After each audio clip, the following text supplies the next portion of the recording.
आज आप एक क्लासिफिकेशन में नए फाइलम के बारे में समझेंगे जिसे एस्केल हेलमिंथीज कहते हैं। सामान्य भाषा में इसे हम राउंड वर्म्स भी कहते हैं। इन एनिमल्स को सामान्य भाषा में क्या बोलते हैं? राउंड वर्म्स कहते हैं या गोल कृमि कहते हैं।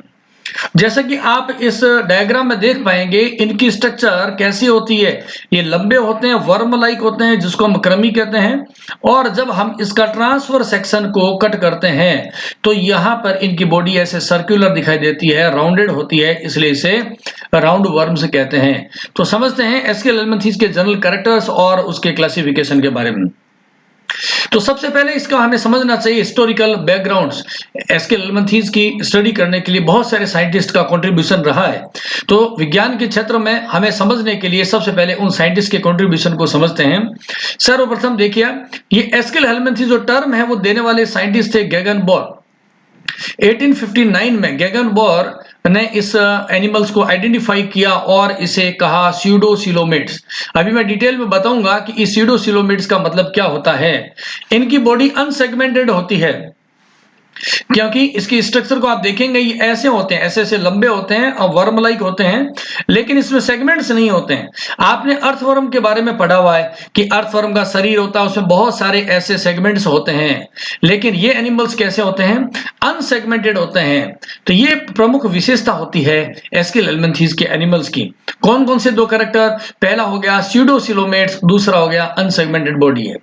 इसका नाम एस्केल हेलमिंथीज क्यों रखा गया है? तो यहां पर देखेंगे ये जो वर्ड बना हुआ है ग्रीक लैंग्वेज का एस्कोस से बना हुआ है, और एस्कोस का अर्थ होता है सैक, यानी कि बैग कहते हैं, बैग नुमा, लंबे बैग नुमा सैक की तरह होता है। और हेलमिन्स का अर्थ होता है कृमि होते हैं। L.H. हाइमन नामक जो साइंटिस्ट थे, उन्होंने इसे एक अलग फाइलम में रखा था। Aschelminthes is regarded as a distinct of the phylum. पहले इन एनिमल्स को हम दूसरे फाइलम के साथ में रखते थे, परंतु बाद में इसके विशिष्ट कैरेक्टर्स को ध्यान में रखते हुए इन सभी एनिमल्स की को अलग कैटेगरी एस्केल हेलमिंथीज में रख दिया गया था। यानी हम ये कह सकते हैं कि इस एस्केल हेलमिंथीज जो संघ है, इसकी स्थापना किसने की थी? हाइमन नामक साइंटिस्ट ने की थी। जैसा कि मैंने आपको बताया कि इनका कॉमन नेम क्या होता है। कॉमनली इसको हम राउंड वर्म कहते हैं या ट्यूब इन ट्यूब कहते हैं। यहाँ पर ट्यूब इन ट्यूब का मतलब क्या हुआ? इन एनिमल्स की बॉडी को जब आप देखेंगे तो ऐसे इसका आउटर अपीयरेंस होगा, देखिए इस तरीके से होगा, एक ट्यूब लाइक इसकी स्ट्रक्चर होती है।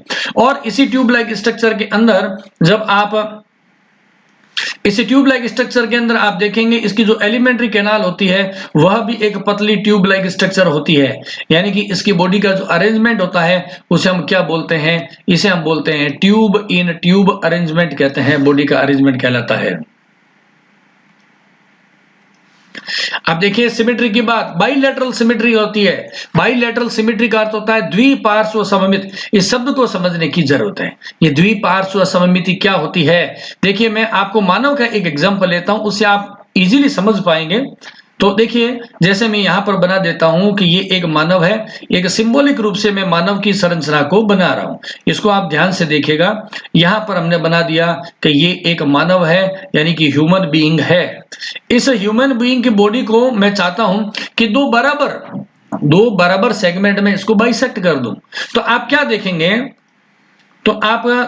इसको जब बाइसेक्ट करना चाहता हूं, देखिए जैसे मैं इस बॉडी को इस लेवल पे, इस एंगल पे ट्रांसवर्स में कट करता हूं तो हमारे पास में क्या आते हैं? दो अनइक्वल सेगमेंट आते हैं। इसी तरीके से मैं इसकी बॉडी को ऐसा ऑब्लिकली अगर इसको कट कर देता हूं तब भी आप देखेंगे कैसा होगा? दो अनइक्वल हमारे पास में सेगमेंट्स आते हैं। लेकिन केवल और केवल एक ही ऐसा एक्सिस है जिससे यहां पर देखिए, जैसे मैं यहां पर कट लगा रहा हूं, ऐसे लॉन्गिट्यूडिनली केवल एक ही ऐसा अक्ष है जिससे हम कट करते हैं तो हमारे पास में क्या होते हैं? दो इक्वल पार्ट आते हैं। बॉडी का लेफ्ट पार्ट और बॉडी का हाफ राइट पार्ट वो इक्वल हो जाते हैं।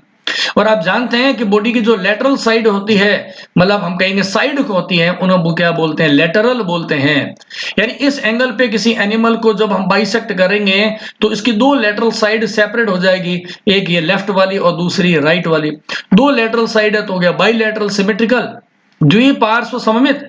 यानी किसी जंतु को आप एक ही अक्ष से काटने पर दो समान भाग प्राप्त होते हैं तो उसे हम क्या बोलेंगे? द्विपार्श्व सममित बोलते हैं। चीजों को समझना है और जो साथ में लिखा हुआ उसको पढ़ते हुए चलना है। ये साथ में आपके नोट्स भी बन रहे हैं और उसके साथ साथ में मैं आपको समझाता हुआ भी चलूंगा। नेक्स्ट पॉइंट देखिए, वेरी इंपॉर्टेंट पॉइंट है जर्म लेयर्स। आप सभी जानते हैं जर्म लेयर का मतलब होता है जननिक उपकला। आपने देखिए, डिटेल में नहीं जाऊंगा, डेवलपमेंटल बायोलॉजी आपने पढ़ी है कि ब्लास्टुला के बाद में क्या आती है, गैस्ट्रुला स्टेज आती है। यहां पर देखिए मैं ड्रॉ कर रहा हूं, ये गैस्ट्रुला है। गैस्ट्रुला के अंदर 3 लेयर्स होती है। गैस्ट्रुला में 3 लेयर्स होती है। सबसे बाहर की जो लेयर होती है उसे हम क्या बोलते हैं, एक्टोडर्म बोलते हैं। इसके बीच में कौन सी होती है, उसे हम मेसोडर्म बोलते हैं। और जबकि इंटरनल लेयर होती है उसे हम एंडोडर्म कहते हैं। एक्टो, मीजो एंड एंडोडर्म शब्दों को समझिए। डर्म का अर्थ होता है स्किन। आप टीवी में ऐड देखते हैं डर्मिकूल पाउडर, यानी कि वो पाउडर जो डर्म यानी कि स्किन को कूल करता है। डर्म का अर्थ होता है स्किन। तो गैस्ट्रुला जो स्टेज है, यहां पर जहां पर मैं नाम लिख रहा हूं, gastrula is a developmental stage which that are the triploblastic, जिसमें बाहर से अंदर की ओर एक्टोडर्म, मेसोडर्म और एंडोडर्म होते हैं। तो ये जो एस्केलेल्मंथीज के एनिमल्स होते हैं, इनमें 3 जननिक उपकलाएं होती है जिसे हम एक्टोडर्म, मेसोडर्म और एंडोडर्म कहते हैं। समझिएगा। नेक्स्ट देखिए पॉइंट क्या आ रहा है, हैबिटाट की बात कर रहे हैं। हैबिटाट, हैबिटाट का अर्थ क्या होता है, आवास, यानी कि एनिमल्स कहाँ रहते हैं। वेरी इंपॉर्टेंट पॉइंट है। आप जानते हैं different different animals different different habitat में सरवाइव करते हैं। इन एनिमल्स की बात करें तो ये एक्वेटिक भी होते हैं, एक्वेटिक होते हैं यानी कि पानी में रहने वाले जलीय जंतु भी होते हैं। जलीय जल आप जानते हैं 2 प्रकार के होते हैं। तो कुछ जंतु होते हैं समुद्र में रहते हैं, मैराइन एनिमल्स कहलाते हैं। और जो फ्रेश वाटर में रहते हैं, स्वच्छ जल में रहते हैं, नदी झरनों की तरह जो पानी होता है जिसमें लवणीयता कम है, ऐसे फ्रेश वाटर में रहते हैं, उनको फ्रेश वाटर हम एनिमल्स बोलते हैं। कुछ इसके एनिमल्स होते हैं वो टेरेस्ट्रियल होते हैं, यानी कि जब कभी हम कहेंगे जमीन गीली मिट्टी होती है, मॉइस्ट मृदा होती है, उसमें भी ये रह सकते हैं। और उसके अलावा पैरासिटिक मोड में भी रहते हैं। हालांकि अगर आप समझें, अगर आपको एग्जाम में पूछा जाए तो मोस्ट ऑफ द एस्केलेल्मंथीज है वो कहाँ रहते हैं, तो हम कहेंगे अधिकांश एस्केलेल्मंथीज है वो पैरासिटिक एनिमल्स होते हैं। बातों को ध्यान से सुनते हुए जाइएगा जो मैं बोलता हूं। इनके आवास की बात कर रहे हैं, हम कहेंगे फ्री लिविंग हो सकते हैं बाहर, और ये किसी परपोषी या होस्ट के शरीर में अंतः परजीवी के रूप में भी रह सकते हैं। नेक्स्ट चलते हैं, जनरल कैरेक्टर्स की बात करते हैं। कौन कौन से जनरल कैरेक्टर होते हैं। जब कभी भी ध्यान रखें एग्जाम में किसी भी फाइलम के बारे में पूछा जाता है, जनरल कैरेक्टर की बात कहें तो आप पहले बॉडी वॉल की बात करोगे और फिर सारे सिस्टम यानी कि skeletal system, digestive system, respiratory system, इन सभी का हम डिस्कशन करेंगे। तो ये कुछ पॉइंट्स हैं, एग्जाम में कैसे आपको लिखना है वो आपको पता होना चाहिए। पहला देखिए, यहाँ पे बॉडी वॉल की बात कर रहे हैं, इसकी बॉडी के ऊपर कौन सी वॉल होती है समझिएगा। ह्यूमन बीइंग में बॉडी वॉल क्या होती है, ह्यूमन बीइंग में हम बात करते हैं बॉडी वॉल के रूप में क्या होती है, स्किन होती है। और हमारी स्किन में 2 लेयर होती है। सबसे बाहर कौन सी होती है, मानव में एपिडर्मिस होती है, और हमारे अंदर एपिडर्मिस के नीचे कौन सी होती है, डर्मिस लेयर होती है। ऐसे ही इन एनिमल्स की बात करें तो इनकी बॉडी वॉल में क्या क्या होता है, देखिए यहाँ पे सबसे बाहर की ओर, वेरी वेरी इंपॉर्टेंट पॉइंट आपको ध्यान रखना है, इनमें सबसे बाहर की ओर होता है टफ क्यूटिकल की लेयर होती है। यहाँ पर देखिए मैं गोला बना रहा हूं, क्यूटिकल की लेयर होती है। ये क्यूटिकल क्यों काम आती है, मैंने आपको बताया कि जो एस्केरिस जैसे एनिमल्स होते हैं, एस्केरिस नाम सुना हुआ है आपने पूर्व क्लासों में, जिसको हम राउंड वर्म्स भी बोलते हैं। हमारी इंटेस्टाइन में पैरासाइट रहते हैं, ध्यान से सुनिएगा, हमारे इंटेस्टाइन में पैरासाइट रहते हैं। और हमारे इंटेस्टाइन में क्या होते हैं, डाइजेस्टिव ज्यूस होते हैं। वो डाइजेस्टिव ज्यूस इस एस्केरिस का पाचन कर सकते हैं, फिर तो ये सर्वाइव नहीं कर पाएगा। तो ऐसे एनिमल्स जो कि हमारी इंटेस्टाइन में एंडोपैरासाइट के रूप में रहते हैं, परजीवी के रूप में रहते हैं, उनके शरीर के ऊपर क्या रहता है, क्यूटिकल की लेयर होती है जो उसको सुरक्षा प्रदान करती है। हर मेरे सेंटेंस से एक एक शॉर्ट क्वेश्चन बनता रहेगा, तो आपको समझते रहना है। यहाँ क्यूटिकल की जो प्रेजेंस है, एक प्रकार का इसका पैरासिटिक एडेप्टेशन या हम कहें परजीवी अनुकूलन भी है, जिससे ये जंतु परपोषी के शरीर में अपना सर्वाइवल कर सकता है। इस क्यूटिकल के नीचे की ओर लेयर कौन सी होती है, हाइपोडर्मिस है। हाइपोडर्मिस, हाइपो का अर्थ होता है नीचे और डर्म का मतलब होता है स्किन, यानी कि क्यूटिकल के नीचे की ओर एक डर्मल लेयर है, त्वचीय स्तर है, जिसको हम बोलते हैं हाइपोडर्मिस बोलते हैं। और इस हाइपोडर्मिस के नीचे होती है मसल्स। कौन कौन सी मसल्स है, देखिए लॉन्गिट्यूडिनल मसल्स ओनली। यहां पे आपको विशेष पॉइंट ध्यान रखना है, अगर एग्जाम में पूछ ले, ध्यान से सुनिएगा, एग्जाम में अगर पूछ ले एनिलिडा और एस्किल हेलमिंथेस की बॉडी वॉल में क्या डिफरेंस है, सिंगल डिफरेंस आपको ध्यान रखना है। पहला, एनिलिडा की बॉडी वॉल में लॉन्गिट्यूडिनल और सर्कुलर दोनों मसल्स होती है, जबकि इन एस्किल हेलमिंथेस के एनिमल में केवल और केवल कौन सी होती है, लॉन्गिट्यूडिनल मसल्स होती है। ये बेसिक डिफरेंस होता है, इसको ध्यान रखिएगा हर पॉइंट के साथ में। स्केलेटन सिस्टम, कंकाल तंत्र, कंकाल तंत्र के रूप में हड्डियां नहीं होती है, जितने भी हम इनवर्टिब्रेट की बात करते हैं हड्डियों का कंकाल नहीं होता है, लेकिन इस बॉडी को स्ट्रेंथ देने के लिए कुछ न कुछ स्ट्रक्चर है। इसलिए देखिए क्या नाम लिखा है, हाइड्रोस्टैटिक स्केलेटन। हाइड्रोस्टैटिक स्केलेटन का मतलब क्या होता है, देखो सरल सी भाषा में आपको बताता हूं, आप पहले समझिए। अगर हम मान लेते हैं, जो मैं अभी स्लाइड के ऊपर लिख रहा हूं उसको देखिएगा, अभी हम मान लेते हैं कि एक यहां पर एक छोटा सा क्या है, प्लास्टिक है, प्लास्टिक पॉलीथीन वाला प्लास्टिक है, और आप जानते हैं कि ये नॉर्मल कंडीशन में ऐसा स्ट्रेट नहीं रहता है। ये प्लास्टिक क्या करेगा, किसी टोंटी के ऊपर, पानी वाली टोंटी के ऊपर इसको बांध देंगे तो ये नीचे की तरफ ऐसे लटका हुआ रहेगा ये प्लास्टिक। जैसे मैं यहां पर इसमें उस टोंटी को स्टार्ट करूंगा और इसमें क्या करेंगे, पानी की एंट्री जैसी कराएंगे इस प्लास्टिक में, तो इस पानी के दबाव से जब पानी बाहर निकलेगा, यहां से जब पानी बाहर निकलेगा तो ये पॉलीथीन का पॉली बैग क्या हो गया, स्ट्रेट हो गया। या आप ये कह दें कि जब आप किसी पतली प्लास्टिक की पॉलीथीन में फूंक मारते हैं तो वो थैली क्या होती है, प्लास्टिक की पॉलीथीन होती है, एकदम स्ट्रेट हो जाती है और सीधी हो जाती है, क्योंकि हवा के दबाव के कारण। तो बॉडी के अंदर जब कोई तरल पदार्थ के प्रवेश करता है, जब किसी, हम कहेंगे बॉडी, ट्यूबुलर बॉडी के अंदर नलिकाकार शरीर में जब कोई द्रव प्रवाहित होता है तो उस द्रव के दबाव के कारण से उस शरीर में कठोरता उत्पन्न हो जाती है, उसी को बोलते हैं हाइड्रोस्टैटिक स्केलेटन कहते हैं।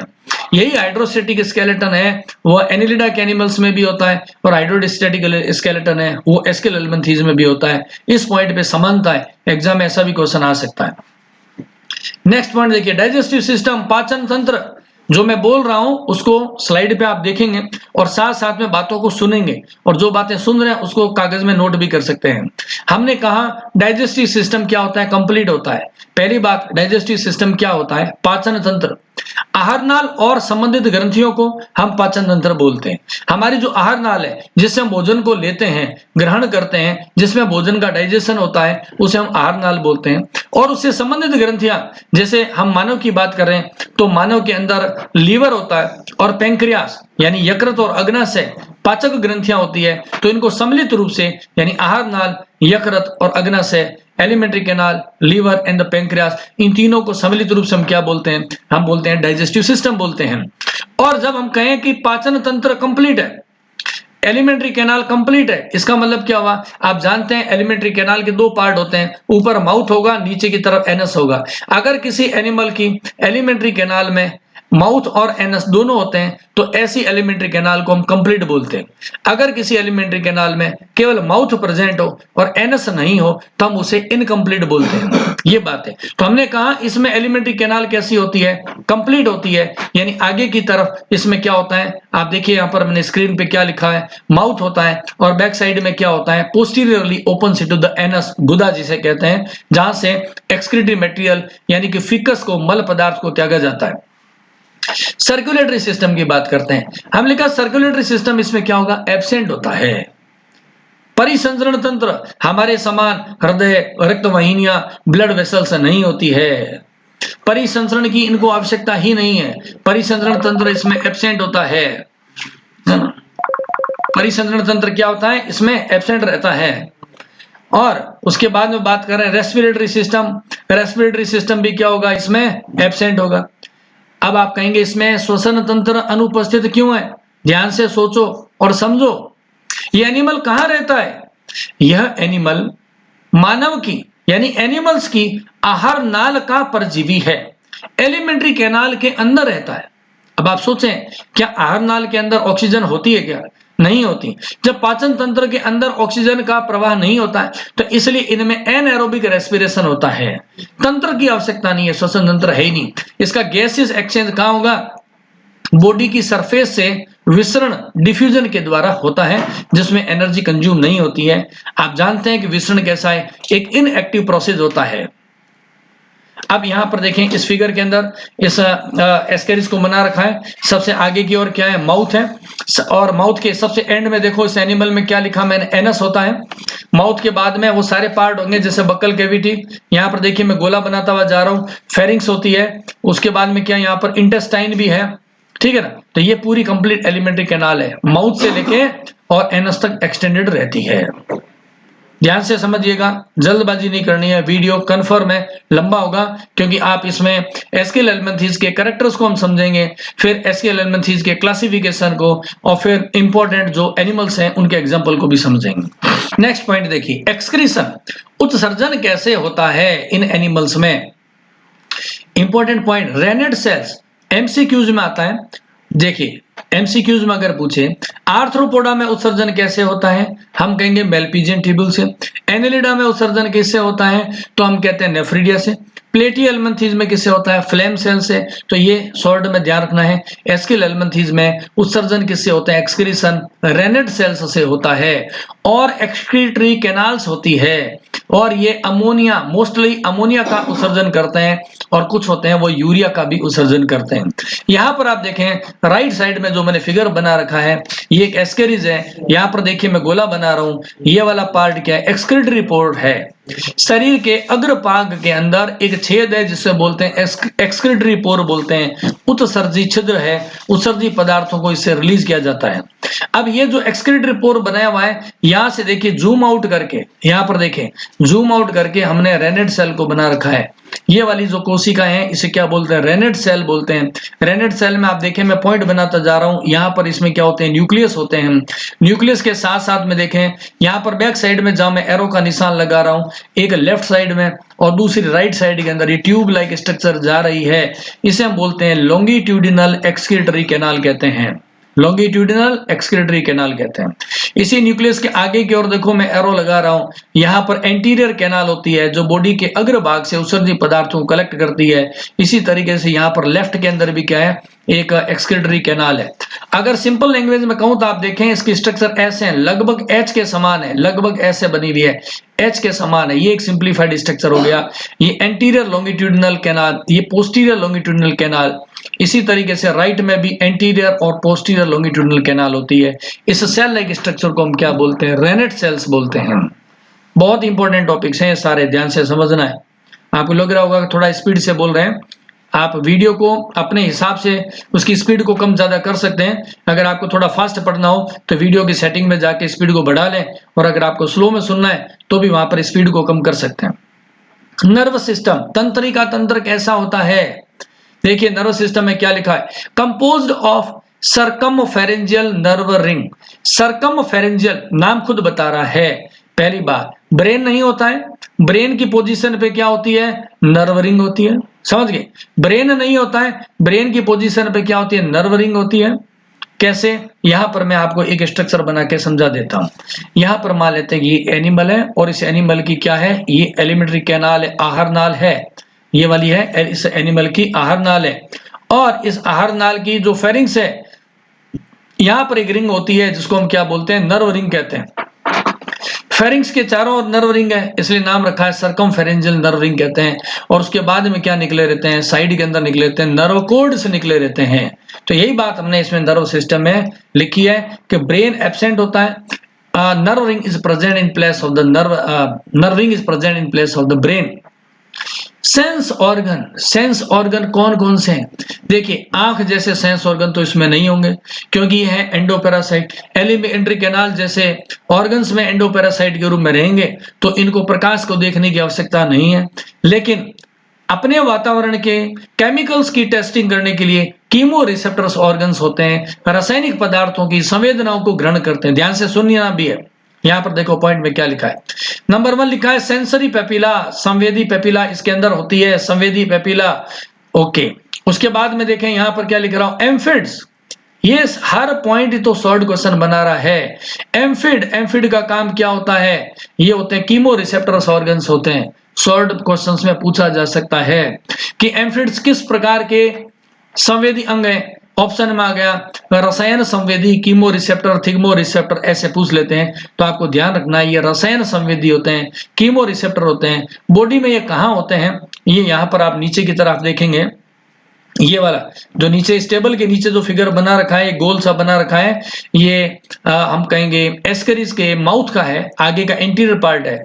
इसमें आप देखेंगे यहाँ पर फ्रंट के अंदर क्या है, एक डोर्सल लिप है, ये वाला मिड डोर्सल लिप है, जहां देखिए मैं गोला बना रहा हूं, ये क्या है, मिड डोर्सल लिप है। और दो है साइड के अंदर लिप है, दो है साइड में, जिसको हम बोलते हैं लेट्रो वेंट्रल लिप कहते हैं। लेट्रो का मतलब नीचे, देखो ऐसा नहीं समझेंगे आप, मैं यहाँ पर आपको थोड़ा सा क्लियर करके बताता हूं। यानी कि ये वाला जो पार्ट है, ये वाला जो एस्केरिस का आगे का जो पार्ट है, उसको आप देखोगे यहाँ पर मैं जहां ड्रॉ कर रहा हूं, एक लिप तो बना हुआ यहाँ पे, ये डोर्सल में और मिड में, तो मिड डोर्सल हो गया। और दो बने हुए हैं साइड के अंदर बने, दो साइड में, जो लेटरल में भी और वेंट्रल भी है, इसलिए बोलते हैं वेंट्रोलेटरल या लेट्रोवेंट्रल बोलते हैं। ये लिप है जो आप नीचे इस फिगर में देख पाएंगे, जो इमेज मैंने लगा रखी है, ध्यान से देखो, वेंट्रोलेटरल, जहां मैंने गोला बनाया, दोबारा देखो, वेंट्रोलेटरल लिप होते हैं, दो वेंट्रोलेटरल लिप होते हैं, ठीक है। इस वेंट्रोलेटरल लिप पर आप देखें, यहां पर ये क्या लिखा है, देखिए मैं गोला बना रहा हूं, एम्फिड, एम्फिड्स होते हैं इसके। तो शॉर्ट क्वेश्चन में पूछ लेते हैं कि एस्केरिस में एम्फिड्स कहां होते हैं, तो हम कहेंगे लेट्रोवेंट्रल लिप्स में होते हैं। क्या काम होता है, तो हमने कहा कीमो रिसेप्टर होते हैं, रासायनिक पदार्थ होते हैं, उनकी पहचान करने का काम करते हैं। दूसरा देखो वेरी इंपॉर्टेंट पॉइंट क्या आ रहा है, फेजमिड, वेरी इंपॉर्टेंट है फेजमिड। फेजमिड क्या है, हम लिखा है पोस्टीरियर सेंसरी स्ट्रक्चर है, शरीर के पश्च भाग में ये फेजमिड पाए जाते हैं। एम्फिड्स अग्र भाग में, फेजमिड है वो पश्च भाग के अंदर होते हैं। हर पॉइंट से इतने ज्यादा शॉर्ट क्वेश्चंस बनेंगे, मल्टीपल चॉइस क्वेश्चन है वो करते हैं। नेक्स्ट देखिए रिप्रोडक्शन कैसे होगा। जब कभी भी एग्जाम में रिप्रोडक्शन की बात की जाती है, कुछ पॉइंट्स फिक्स रखें। पहला पॉइंट लिखना हमेशा सेक्स के बारे में, यानी एनिमल है, यूनिसेक्सुअल है या बाइसेक्सुअल है। फर्टिलाइजेशन पानी में होता है, बाहर होता है, इंटरनल है या एक्सटर्नल, सेल्फ होता है या क्रॉस होता है, इन्हीं पॉइंट्स के बारे में हम लिखेंगे, ध्यान से समझिएगा। ये एनिमल्स कैसे होते हैं, ये एनिमल्स होते हैं यूनिसेक्सुअल होते हैं, एक लिंगी प्राणी होते हैं। और एक लिंगी प्राणियों को हम क्या बोलते हैं, डायोइसियस भी बोलते हैं। एक लिंगी को डायोइसियस क्यों बोल रहे हैं, आपके तो कंफ्यूजन होगा कि डाई का मतलब क्या होता है, दो होते हैं, तो डायोइसियस का मतलब क्या हुआ, समझाता हूं आपको। देखिए यहां पर देखिए, मैं इस इमेज के आगे एक चित्र बना रहा हूं, ये एक एनिमल है। इसी एक ही एनिमल में, अगर एक ही एनिमल में क्या हो, नर जनन तंत्र, मतलब आप कहेंगे मेल रिप्रोडक्टिव ऑर्गन और फीमेल रिप्रोडक्टिव ऑर्गन दोनों एक ही एनिमल में, टेस्टिस भी और ओवरी भी हो, तो एनिमल एक है, तो नाम क्या रखा, मोनो। मोनो यानी एक, और एक ही शरीर में दोनों सेक्स ऑर्गन्स है, टेस्टिस भी ओवरी है, इसलिए ऐसे जंतु को बोलते हैं मोनोइसियस बोलते हैं। शब्दों को समझे, मोनोइसियस, मोनो मतलब सिंगल, सिंगल बॉडी में दोनों टेस्टिस और ओवरी होते हैं, तो नाम हो गया मोनोइसियस, यानी कि द्विलिंगी हो गई। अगर हम बात करें कि दो अलग अलग एनिमल्स हैं, जैसे मान लेते हैं यहां पर एक एनिमल हो गया, ये दूसरा एनिमल हो गया, एक एनिमल के अंदर है टेस्टिस है और दूसरे में ओवरी है, तो नर जनन अंग और मादा जनन अंग दो अलग अलग बॉडी में, इसलिए नाम क्या होगा, डायोइसियस होता है। शब्दों को समझना। सेक्सुअल डाइमॉर्फिज्म होता है, सेक्सुअल नाम खुद बता रहा है, रटो मत, सेक्सुअल यानी कि सेक्स, डाई का मतलब दो, और मॉर्फ का अर्थ क्या होता है, मॉर्फ का अर्थ होता है आकारिकी, यानी किसी जंतु को बाहर से देख के पता कर सकें कि वो मेल है या फीमेल है। अगर किसी जंतु को बाह्य संरचना से देख के हम पता लगा सकें कि मेल है या फीमेल है, तो हम कहते हैं सेक्सुअल डाइमॉर्फिज्म पाया जाता है। लैंगिक द्विरूपता, हिंदी में कितना सरल नाम आ रहा है, लैंगिक यानी कि लिंग, द्वि का मतलब दो, रूप, नर लिंग और मादा लिंग के जंतुओं के रूप अलग अलग होंगे, इसलिए कहते हैं सेक्सुअल डाइमॉर्फिज्म होता है। एग्जांपल देखो यहां पर मैं साइड में लिख देता हूं, रिप्रोडक्शन वाले वर्ड के नीचे। एस्केरिस में क्या होता है, फीमेल होती है, देखिए मैं ड्रॉ कर रहा हूं, फीमेल होती है, वो लंबी होती है, मेल लंबाई में छोटा होता है, पहला डिफरेंस। फीमेल होती है वह सीधी होती है, जबकि मेल ये है फीमेल और ये है मेल। और मेल क्या होता है, नीचे से यानी कि पश्च भाग से वक्रित होता है, कर्ड होता है, और यहाँ पर मेल में हम कहेंगे दो स्पाइन होते हैं पोस्टीरियर एंड पे। तो ऐसे आप बाह्य स्ट्रक्चर से मेल और फीमेल को पहचान सकते हैं, जिसको हम बोलते हैं सेक्सुअल डाइमॉर्फिज्म बोलते हैं। नेक्स्ट पॉइंट देखिए, फर्टिलाइजेशन कहाँ होता है, इंटरनल फर्टिलाइजेशन होता है। डेवलपमेंट डायरेक्ट भी हो सकता है और इनडायरेक्ट डेवलपमेंट भी हो सकता है। डायरेक्ट और इनडायरेक्ट मतलब क्या हुआ, अगर किसी जंतु के परिवर्धन के दौरान लार्वा अवस्था प्रेजेंट है, लार्वा अवस्था प्रेजेंट है तो हम बोलते हैं इनडायरेक्ट डेवलपमेंट हुआ। लार्वा नहीं है तो हमसे क्या बोलेंगे, डायरेक्ट डेवलपमेंट बोलते हैं। माँ के शरीर से डायरेक्ट वेल डेवलप्ड बच्चे का जन्म हो रहा है, डायरेक्ट डेवलपमेंट हो गया। मानव में डायरेक्ट डेवलपमेंट है। मुर्गी का अंडा टूटा, चूजा डायरेक्ट बाहर आ गया, लार्वा नहीं है तो वो भी डायरेक्ट डेवलपमेंट हुआ। फ्रॉग के अंदर क्या होगा, अंडा टूटा, हैचिंग हो गई और उससे पहले लार्वा निकलता है, लार्वा पानी में सर्वाइव करेगा फिर एडल्ट बनेगा, यानी कि डेवलपमेंट डायरेक्ट नहीं हुआ है, वाया लार्वा हुआ है, इसलिए इनडायरेक्ट डेवलपमेंट कहते हैं। देखिए इसके कुछ एग्जांपल्स दे रखे हैं पैरासिटिज्म के।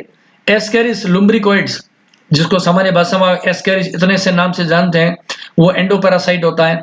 एनसाइक्लोस्टोमा ये एक एंडोपैरासाइट है, और वूचेरिया बैंक्रॉफ्टी ये एक पैरासाइट है। ये इसके एग्जांपल्स हैं। इन तीनों एनिमल्स की डिटेल आगे आएगी, एस्केरिस के बारे में, एनसाइक्लोस्टोमेटा, वूचेरिया के बारे में। तो यहाँ पर मैं केवल आपको नाम बता रहा हूँ, उसके बाद में नेक्स्ट आएगा तो इसमें डिटेल भी आती रहेगी, आप पढ़ते रहिएगा। इकोनॉमिक इंपॉर्टेंस की बात करते हैं। अब इकोनॉमिक इंपॉर्टेंस का नाम लेते हैं तो हमारे मन में ये आता है कि कोई भी एनिमल है उसकी सारी इंपॉर्टेंस का भला हमारे लिए वो पॉजिटिवली है, हमारे लिए लाभदायक है, जरूरी नहीं होता है। कई बार जो एनिमल हानिकारक होते हैं तो भी हम ये लिखेंगे वो इकोनॉमिक क्या है, इंपॉर्टेंस है उसकी। तो देखिए समझते हैं बेनिफिशियल एस्पेक्ट क्या क्या है इसकी इकोनॉमिक इंपॉर्टेंस के। पहला पॉइंट देखिए, इंपॉर्टेंट पॉइंट है ये, देखिए टेबल जो मैंने नोट्स बना रखे हैं ये आपको याद करना पड़ेगा। पहला है सॉयल की हेल्थ के लिए। मैंने आपको बताया कुछ ऐसे एस्केरिस के जंतु होते हैं जो मृदा में रहते हैं, सॉयल में रहते हैं, तो क्या करेंगे, सॉयल के अंदर ऑक्सीजन को भी प्रवेश करवा देंगे, और उसके अलावा न्यूट्रिएंट साइक्लिंग के अंदर हेल्प करते हैं, पोषक पदार्थों के सर्कुलेशन में हेल्प करते हैं। फ्री लिविंग निमेटोड्स जो कि पैरासिटिक नहीं है, फ्री लिविंग है, जो मृदा में रहते हैं, हेल्प्स इन द डिकम्पोजिशन। क्या होता है मिट्टी के अंदर, ध्यान से सुनिए, अगर मान लेते कोई मिट्टी है, उस मिट्टी के अंदर बहुत सारा क्या है, डेड ऑर्गेनिक मटेरियल है, होते ही है मिट्टी में डेड ऑर्गेनिक मटेरियल है, पत्तियों के टुकड़े हो सकते हैं, मरे हुए जंतु हो सकते हैं।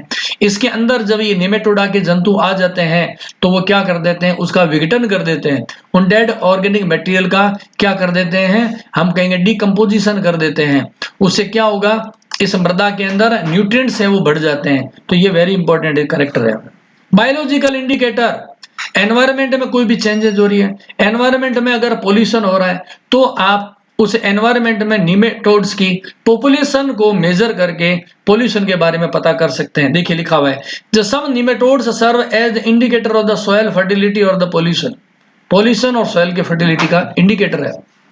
साइंटिफिक रिसर्च में सी एलिगेंस बहुत इंपॉर्टेंट एनिमल है। आपने डेवलपमेंटल बायोलॉजी के बुक्स में आपने बहुत सारे में इसमें एग्जांपल पढ़ा हुआ है। सी एलिगेंस होता है, ये रिसर्च के मॉडल के रूप में भी काम आता है। बायो कंट्रोल एजेंट्स के रूप में certain nematodes like the Steinernema और Heterorhabditids are used in the controlling insect pest. Insect pest को कंट्रोल करने के लिए काम में लेते हैं, इसलिए हम इसको बायो कंट्रोल एजेंट्स भी बोलते हैं। ये तो आपको पढ़ना पड़ेगा, याद करना पड़ेगा इसमें। अब हानिकारक प्रभाव क्या क्या है, पहले एग्जांपल देखो। Ascaris lumbricoides commonly called as the round worm, कौन सी बीमारी फैलाता है, ये सारे पॉइंट्स एमसीक्यूज के काम के, कॉम्पिटिटिव एग्जाम के। एस्केरिस से कौन सी बीमारी होती है, रटना ही पड़ेगा, एस्केरियसिस। एनसाइक्लोस्टोमा ये क्या है, हुक वर्म डिजीज है। कॉमन नेम बता देता हूं, एस्केरिस का कॉमन नेम क्या है, तो हमने कहा गोलकृमि, या हम इसको क्या बोलते हैं, राउंड वर्म। एनसाइक्लोस्टोमा का कॉमन नेम क्या है, तो हम इसे बोलेंगे हुक वर्म भी बोलते हैं, इसको हुक वर्म बोलते हैं। एंटेरोबियस कॉमन नेम क्या है, इसको हम बोलते हैं पिन्न वर्म बोलते हैं, पिन्न वर्म बोलते हैं। वुचेरिया बैंक्रॉफ्टी नारू रोग होता है, एलिफेंटियसिस होता है। आपने पढ़ा हुआ है जब किसी रोगी का पैर फूल जाता है हाथी की तरह, हाथी को एलिफेंट बोलते हैं, इसलिए एलिफेंटियसिस कहते हैं। क्यों होता है, कैसे होता है, ये आगे की स्लाइड में डिटेल आएगा, जैसा कि मैंने आपको बताया था। एनिमल के पैरासाइट्स के रूप में ऑक्सीयूरिस इक्वी, हॉर्स, ट्राइकनेला स्पाइरलिस, ये पिग और मैन के अंदर पैरासाइट के रूप में रहते हैं। और कुछ ऐसे भी हैं जो प्लांट्स में पैरासाइट के रूप में रहते हैं, जैसे Heterodera cyst nematode of the wheat. अब ये आपको समझने की चीज नहीं, रटना ही पड़ेगा कि गेहूं, ऐसा कौन सा निमेटोड है जो कि व्हीट यानी कि गेहूं के अंदर परजीवी के रूप में रहता है, तो आप कहेंगे Heterodera. Similarly root knot nematodes of vegetable, ऐसा कौन सा निमेटोड है जो वेजिटेबल की रूट्स के अंदर नॉट यानी कि गांठ पैदा कर देता है? तो हम एमाइलोगाइना है ना, मेलोडोगाइना, ये नाम आपको ध्यान रखना है। Cause heavy crop losses and the reduce the soil fertility है, उसको भी ये नुकसान पहुंचाते हैं। तो ये हार्मफुल इफेक्ट है, ये ज्यादा समझने का नहीं है, आपको रटने की चीज इसमें ज्यादा रहेगी। हम बात करते हैं क्लासिफिकेशन के बारे में। अभी हमने एस्किल हेल्मिंथीज के जनरल कैरेक्टर्स को समझ लिया था और अभी हम समझेंगे द क्लासिफिकेशन ऑफ एस्किल हेल्मिंथीज। उसका ट्रेडिशनल जो स्कीम है वो क्या थी उसके बारे में समझेंगे। अकॉर्डिंग टू पार्कर एंड हेजवेल, बहुत पुराने साइंटिस्ट हैं, इन्होंने क्लासिफिकेशन में इनकी बहुत सारी बुक्स भी आती है जो एमएससी में चलती है। According to Parker and Haswell in the 1965 and the Barnes 1987, उन्होंने ये एक ट्रेडिशनल स्कीम हमें दी थी। इसके अनुसार एस्किल हेल्मिंथीज जो फाइलम होते हैं उनमें कौन कौन सी क्लासेज आती हैं उसी को हम देखते हैं। The Aschelminthes phylum divided into the following the classes and now often treated as the separate phylum. देखिए यहाँ पर मैंने 5 फाइलम बनाए हैं, यहाँ पर 5 क्लासेस बनाई है। इसमें पहली है कौन सी, रोटीफेरा, उसके बाद में गैस्ट्रोट्राइका, काइनोरिंका, निमेटोमॉर्फा और द निमेटोडा। जो एंशिएंट और ट्रेडिशनल जो क्लासिफिकेशन था उसमें एस्किल हेल्मिंथीज में इन 5 क्लासेस को रखा गया था, लेकिन वर्तमान में ये जो प्रारंभ की जो 4 क्लासेस है, रोटीफेरा, गैस्ट्रोट्राइका, काइनोरिंका और निमेटोमॉर्फा है, इसको अलग माइनर फाइला के अंदर सम्मिलित कर दिया गया है। इसलिए वर्तमान समय में जब हम कभी एस्किल हेल्मिंथीज की बात करते हैं तो केवल निमेटोडा के बारे में ही हम स्टडी को करते हैं। फिर भी हम ये हमारे काम के हैं इसलिए इन माइनर फाइला का बारे में थोड़ा सा हम डिस्कशन करेंगे। रोटीफेरा के एग्जांपल्स है ब्रैंकियोनस और फिलोडिना। इनके फीचर की बात करें तो बहुत छोटे हैं, यानी ये माइक्रोस्कोपिक लेवल के हैं। इनमें एक व्हील ऑर्गन होता है, जैसे कि एम्फियोक्सस में आपने पढ़ा हुआ है, जिसकी हेल्प से ये लोकोमोशन और फीडिंग का काम करते हैं। इनके बॉडी का जो आगे का जो पार्ट है, अगर आप इस फिगर में देख पाएंगे, जैसे ये एनिमल्स हैं, इनके एंटीरियर पार्ट में एक व्हील ऑर्गन होता है। व्हील का मतलब क्या होता है, पहिया होता है। तो यहाँ पर व्हील ऑर्गन में ऐसे डेंटिकल्स होते हैं और जब ये रोटेट करता है तो फूड है वो इसके अंदर एंट्री कर जाता है। तो ये जो व्हील ऑर्गन है फीडिंग में हेल्प करते हैं। सेकेंड गैस्ट्रोट्राइका, इसका एग्जाम्पल है कीटोनोटस बोलते हैं। इसमें क्या विशेषताएं, ciliated and the ventral surface होती है और ये एडहेसिव ट्यूब्स इसके अंदर होती है, जिसकी सहायता से ये किसी आधार के साथ चिपकने का कार्य करता है। अब हम बात करते हैं नेक्स्ट काइनोरिंका जो फाइलम है, इसका एग्जाम्पल इस क्लास का इकाइनोडेरस। ये मैराइन होते हैं, इनकी बॉडी होती है उसमें लगभग 13 सेगमेंट्स होते हैं और इसमें स्पाइनी क्यूटिकल्स होती है। इसमें स्पाइनी क्या होती है, क्यूटिकल्स होती है। निमेटोमॉर्फा, इसका एग्जांपल है गॉर्डियस और कोरोडोडेस। ये हॉर्स चेयर वर्म भी कहते हैं इसको कॉमनली। ये एडल्ट फ्री लिविंग रहते हैं और इसमें लार्वा बनता है, यानी इसमें इनडायरेक्ट डेवलपमेंट होता है। लेकिन कुछ होते हैं वो आर्थ्रोपोडा के एनिमल्स में पैरासाइट के रूप में भी रहते हैं। और जो सबसे मॉडर्नाइज जो क्लासिफिकेशन है उसके अनुसार जो क्लास रखेगी एस्किल हेल्मिंथीज वो है निमेटोडा। इसके एग्जांपल है, 3 फेमस एग्जांपल है, एस्केरिस, एनसाइक्लोस्टोमेटा एंड वुचेरिया। इनको हम राउंड वर्म बोलते हैं क्योंकि ये लंबे होते हैं, ट्यूब लाइक स्ट्रक्चर होती है। और इनमें से हम कहेंगे एस्केरिस है वो पैरासिटिक फॉर्म में रहता है, बॉडी इसकी अनसेगमेंटेड होती है और कंप्लीट डाइजेस्टिव ट्रैक्ट होता है। इसकी डिटेल मैं आपको अभी समझाऊंगा नेक्स्ट स्लाइड्स में। यहाँ पर देखिए नीचे नोट क्या लिखा हुआ मैंने, the modern taxonomy treats each of these as the independent phyla under the super phylum Cycloneuralia या एक्डाइसोजोआ। अभी जो मॉडर्न जो क्लासिफिकेशन है वो डीएनए बारकोडिंग के आधार पे बनाया गया है, उसके आधार पे इन सभी फाइलम को आजकल सेपरेट कर दिया है और एक सुपर फाइलम में रख दिया गया है। देखिए निमेटोडा की बात करते हैं हम, एस्किल हेल्मिंथीज का जो निमेटोडा है। हाँ, निमेटोडा जो वर्ड किससे बना हुआ है, ग्रीक वर्ड है नेमा का अर्थ होता है थ्रेड यानी कि धागा। ये जो एनिमल्स होते हैं पतले होते हैं, बहुत पतले होते हैं, थ्रेड लाइक दिखाई देते हैं, इसीलिए इसको क्या रखा गया, निमेटोडा में रखा गया है। इसकी जो क्लासेज है 2 है, देखिए आप समझिए इसके नाम से। पहली क्लास है एफेजमीडिया, दूसरी क्लास का नाम है फेजमीडिया। मैंने आपको बताया था कि इनके पोस्टीरियर पार्ट में क्या होते हैं, फेजमिड्स होते हैं। फेजमिड्स क्या है, अगर मैं इन शॉर्ट मैं बताऊं, जैसे कि हम एस्केरिस की बात करें, ये जैसे यहाँ पर एक एस्केरिस बना हुआ है, इनकी जो पोस्टीरियर पार्ट है, एनस है, एनस के पास में यहाँ पर सेंसरी ऑर्गन्स होते हैं, उसे हम क्या बोलते हैं, फेजमिड्स बोलते हैं। तो ये क्लासिफिकेशन रखा गया है इस फेजमिड्स की प्रेजेंस और एब्सेंस के आधार पे। वे एनिमल्स जिसमें फेजमिड प्रेजेंट है उसे क्या कहते हैं, फेजमिडिया बोलते हैं, और जिनमें फेजमिड एब्सेंट होते हैं उन एनिमल्स को ए फेजमिडिया में रखा गया है। तो फेजमिड की प्रेजेंस और एब्सेंस के आधार पे ये क्लासिफिकेशन किया गया है। तो इन दोनों में डिफरेंस करते हुए आप देखेंगे, पहला पॉइंट देखिए, ए फेजमिडिया, ए फॉर एब्सेंट, इसमें लिखा no phasmid, the posterior sensory structure ये नहीं होती है, जबकि फेजमिडिया में फेजमिड्स क्या होते हैं, प्रेजेंट होते हैं। उसके बाद देखिए एम्फिड्स, फेजमिड और एम्फिड मैंने दो नाम बताए थे आपको जनरल कैरेक्टरिस्टिक्स में। ये जो एम्फिड्स होते हैं एंटीरी सेंसरी ऑर्गन्स होते हैं जो कि कीमो रिसेप्टर्स का काम करते हैं, रासायनिक संवेदी होते हैं। ये एम्फिड्स दोनों में ही पाए जाते हैं, फेजमिडिया और ए फेजमिडिया दोनों में एम्फिड्स होते हैं, और ये एम्फिड्स क्या होते हैं, रसायन संवेदी प्रवृत्ति के होते हैं।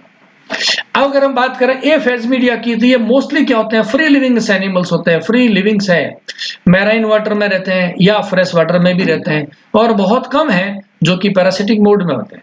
जबकि फेजमिडिया की बात करो तो मोस्ट ऑफ द एनिमल्स कैसे होते हैं, वो पैरासिटिक नेचर के होते हैं, एनिमल्स और प्लांट्स के अंदर परजीवी के रूप में जीवन यापन करते हैं।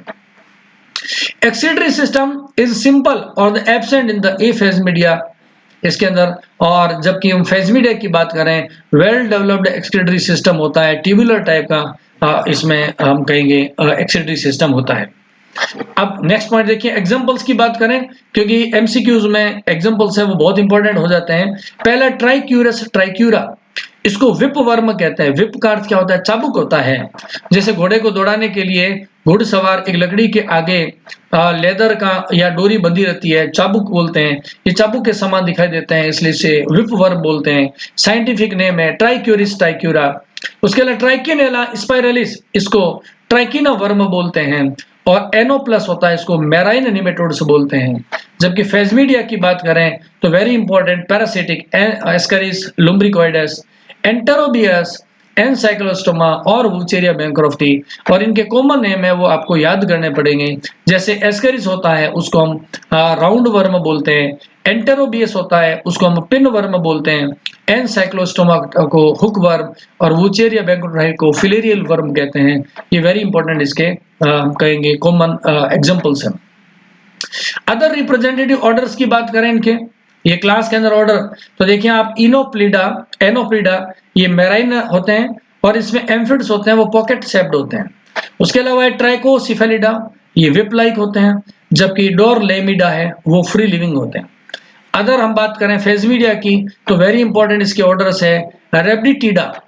ये रेब्डिटिडा के जो एनिमल्स है इसमें आप देखिए फ्री लिविंग होते हैं और पैरासिटिक भी होते हैं, और इसका सबसे इंपॉर्टेंट एग्जांपल है वो है सी एलिगेंस, जिसको हम सीनो रेब्डाइटिड्स एलिगेंस भी कहते हैं।